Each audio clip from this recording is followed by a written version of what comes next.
I had an argument with an old businessman having multiple businesses and outlets in my city.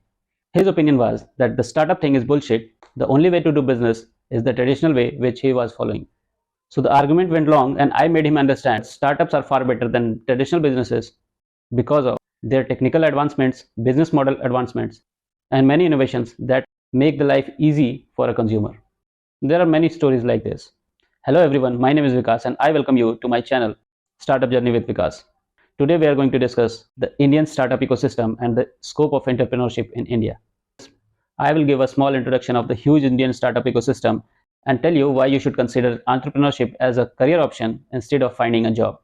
I'll discuss the 5 basic problems faced by many startups and businesses and give you a simple solution for those.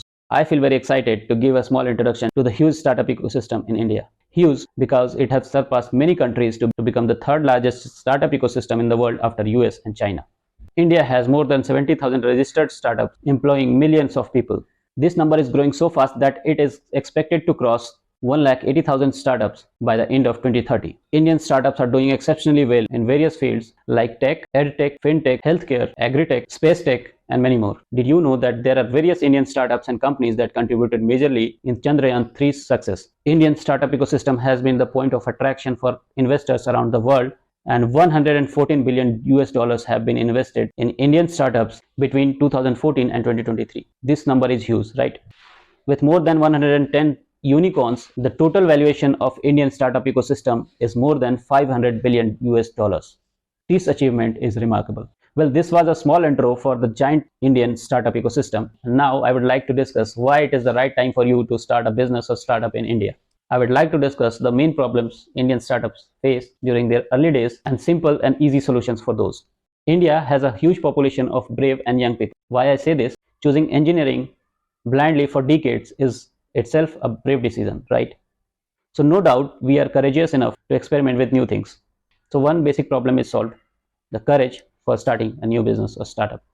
We have this inbuilt in our systems. It takes more than 5 years for a doctor to write his first professional prescription. It takes more than 4 years and many trainings for an engineer to get a graduate engineer trainee job.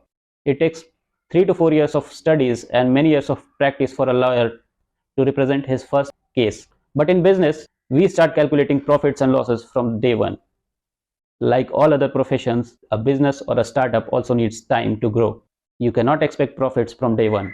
So you need patience if you want to start your new business and make a career out of it. These were the basic undiscussed problems. Now let's talk about some real problems.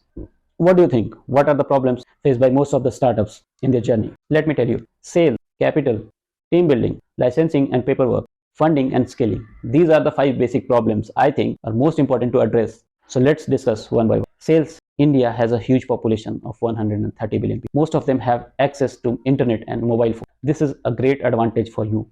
You can leverage internet for selling your first business idea, your service, or your product.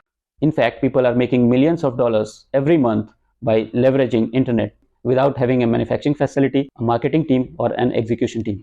They're simply playing ads, getting orders, and forwarding it to a manufacturer who manufactures it and ships it to the customer. They get their cut and everything is done. So if you have an idea or a product ready to sell in the market and you don't have a sales and marketing team for this, you can leverage internet and make your product or service reach millions of people. So if you want a detailed video on this, please let me know in the comments. I will make a separate video for this. Second major problem: capital. The capital is not a fund required for your entire journey. Capital is something which you start with, make a minimum viable product. In my opinion, the more innovative your idea is, the less capital you will require to build your MVP and take it to the market. So if you are working on your idea, make it innovative in such a way that you require a minimum funds. This fund should be such an amount that you can arrange easily from your resources. If you fail to raise funds within your contacts, head to the government. Government has many schemes like PMAGP, Mudra Yojana, and Startup India Seed Fund to help you with your minimum viable product. You can get funds in form of loans and grants, and it all depends upon the innovation in your product or idea. So this is again a very interesting topic. If you want a detailed video on it, let me know in the comments. I will make a separate video for this also. Number 3, team building. Many experts say that the day you start a business, you start firefighting because you have to be excellent in every field. You might be good in 1 or 2 things, but you need to be good in n number of things to make your business idea successful. So that's why I say, before you start building your startup, build a team. The moment you bring on board 1 or 2 members, it's a team and you can tackle many challenges together. Number 4, licensing and paperwork. Despite of many initiatives by Government of India in the field of ease of doing business, incorporating a company is still a fuzzy thing. It took me 3 months to register a private limited company and 3 another months to get a GST registration. So it is hectic. But what I would suggest you is you start your business with a formal proprietorship or partnership registration and a GST registration if needed. When your product or service is ready to scale for a private limited company, and then you can go for fundings. Number 5, scaling and fundraising.